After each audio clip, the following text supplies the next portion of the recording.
Hello, everybody. Welcome to TRP, the Random Podcast with me, Saurabh Saneja.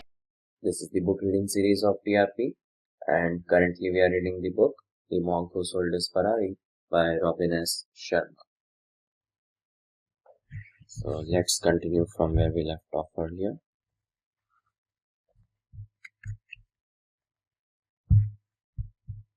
We are starting with chapter 11, Your Most Precious Commodity. Well-arranged time is the surest mark of a well-arranged mind. Sir Isaac Pitman. You know what's funny about life? Julian asked me. Tell me. By the time most people figure out what they really want and how to go about attaining it, it's usually too late. That saying, if youth only knew, if age only could, is so true. Is that what the stopwatch in Yogi Raman's fable is all about? Yes. The naked 9 foot tall, 900 pound sumo wrestler with a pink wire cable covering his private parts slips or on a shiny gold watch that someone has left in the beautiful garden. Gillian reminded me. How could I forget? I replied, breaking into a grin. But now I had realized that Yogi Raman's mystical fable was nothing more than a series of memory pegs designed to teach Julian the elements of his ancient philosophy for enlightened living, while at the same time helping him remember it. I shared my discovery with him. Ah, the sixth sense of a litigator. You are quite right. My vice teacher's method appeared odd at first, and I struggled to understand the significance of his tale, just as you wondered what I was speaking of when I first shared it with you.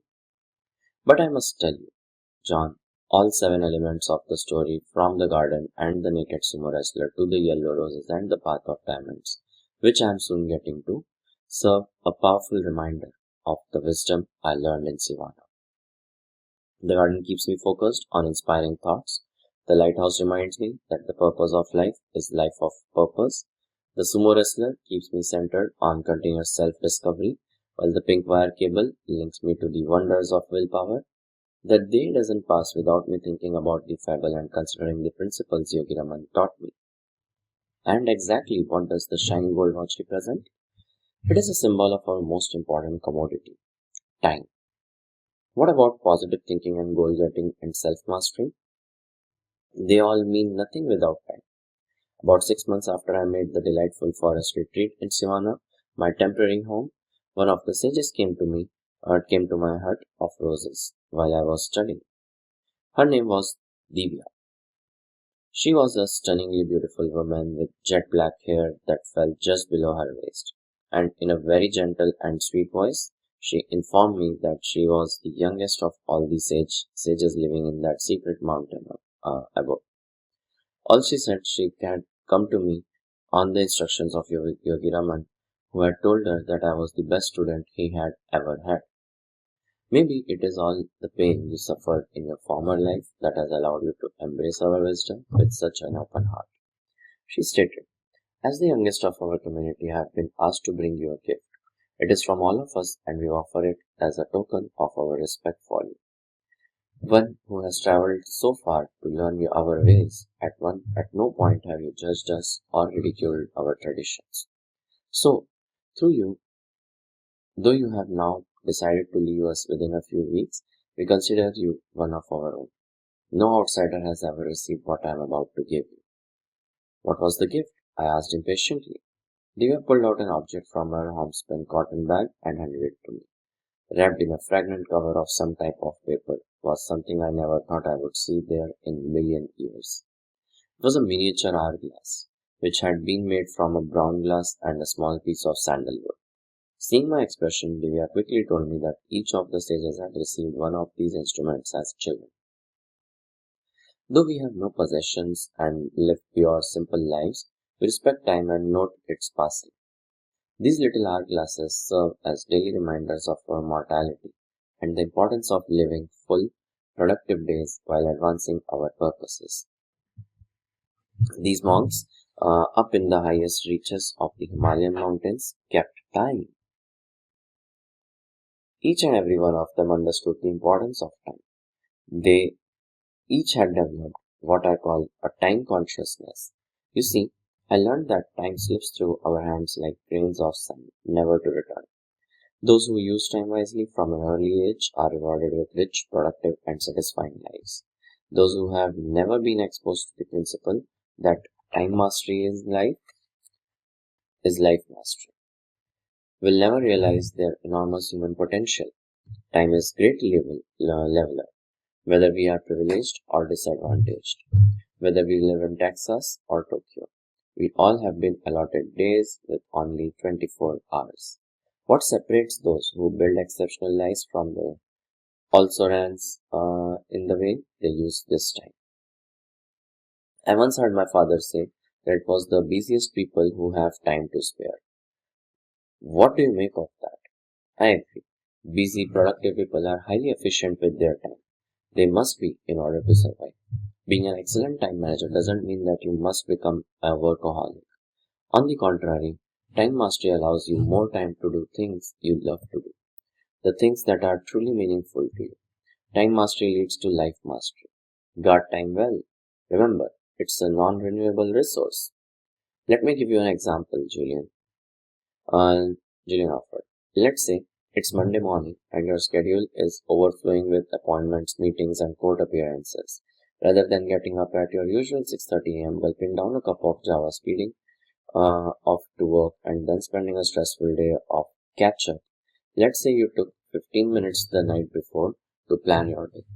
Or to be even more effective, let's say you took 1 hour on your quiet Sunday morning to organize your entire week. In your daily planner, you wrote out when you would meet with your clients, when you would do legal research, and when you would return phone calls. Most importantly, your personal, social, and spiritual development goals for the week also went into your agenda book. This simple act is the secret to a life of balance. By anchoring all the most vital aspects of your life into your daily schedule, you ensure that your week and your life retain a sense of meaning and peace. Surely, you are not suggesting that I take a break in the middle of my busy workday to walk in the park or meditate? I sure am. Why are you so rigidly bound to convention? Why do you feel that you have to do things the same way as everyone else? Run your own race. Why not start working an hour earlier so that you will have the luxury of taking a serene mid-morning walk in that beautiful park across from your office? Or why not put in extra hours at the beginning of your week so that you can cut out early on Friday to take your kids to the zoo? Or why not start working at home 2 days a week so that you can see more of your family? All I'm saying is plan your week and manage your time creatively. Have the discipline to focus your time around your priorities. The most meaningful thing in your life should never be sacrificed to those that are the least meaningful. And remember, failing to plan is planning to fail. By writing down not only your appointments with others, but also those all important appointments with yourself to read, relax, or write a love letter to your wife, you will be far more productive with your time. Never forget that the time spent enriching your non-working hours is never a waste. It makes you tremendously efficient during your working hours. Stop living your life in compartments and understand once and all for all that all you do forms one individual whole. The way you act at home affects the way you act at work. The way you treat people at office affects the way you will treat your family and friends. I agree, Julian, but I really don't have the time to take breaks in the middle of my day. As it is, I work most evenings. My schedule is really crushing these days. As I said this, I felt my stomach tingling at the mere thought of the mountain of work I was facing. Being busy is no excuse. The real question is, what are you so busy about? One of the great rules I learned from that wise old sage is that 80% of the results you achieve in your life come from only 20% of the activities that occupy your time. Yogi Raman called it the ancient rule of 20. I'm not sure I follow you. Okay? Let's go back to your busy Monday. From morning until night, you might spend your time doing everything from chatting on phone with clients and drafting legal pleadings to reading your youngest child a bedtime story or playing chess with your wife. Agreed? Agreed. But out of all of the hundreds of activities you give your time to, only 20% of those will yield real lasting results. Only 20% of what you do will have an influence on the quality of your life. These are your high impact activities. For example, 10 years from now on, do you really think all the time you spend gossiping at the water cooler or sitting in some smoke-filled lunchroom or watching television will count for anything? No, not really. Right. So I'm sure you will agree there are a number of activities that will count for everything. You mean like time spent improving my legal knowledge, time spent enriching my relationships with my clients, and time invested in becoming a more efficient lawyer? Yes, and time spent nourishing your relationship with Jenny and the kids. Time spent connecting with nature and showing gratitude for all that you are so fortunate to have. Time spent renewing your mind, your body, and your spirit.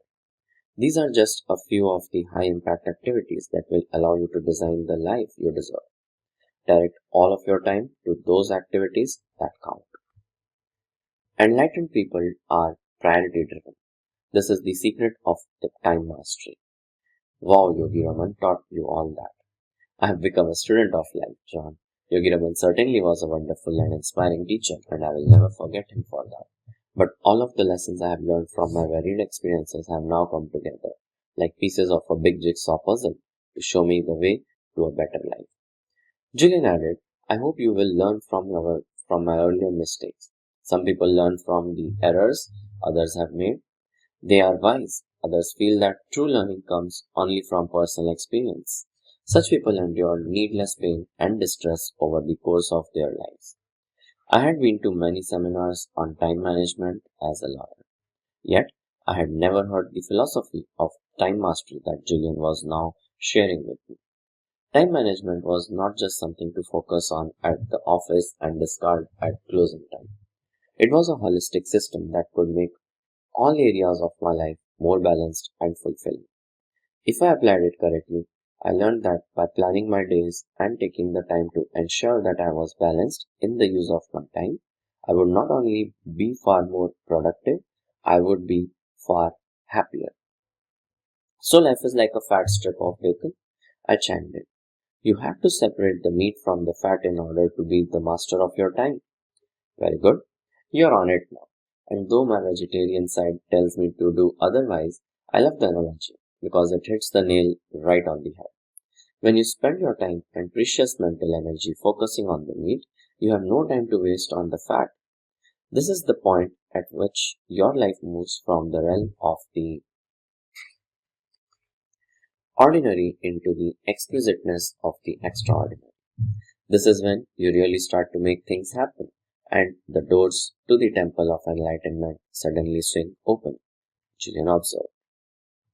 So let's keep our discussion up until here for now. So I hope you liked this episode of TRP, the Random Podcast. Please tell me your thoughts about this in the comments. Do like, share, and subscribe. See you in the next one. Bye bye, take care, be healthy, and be safe.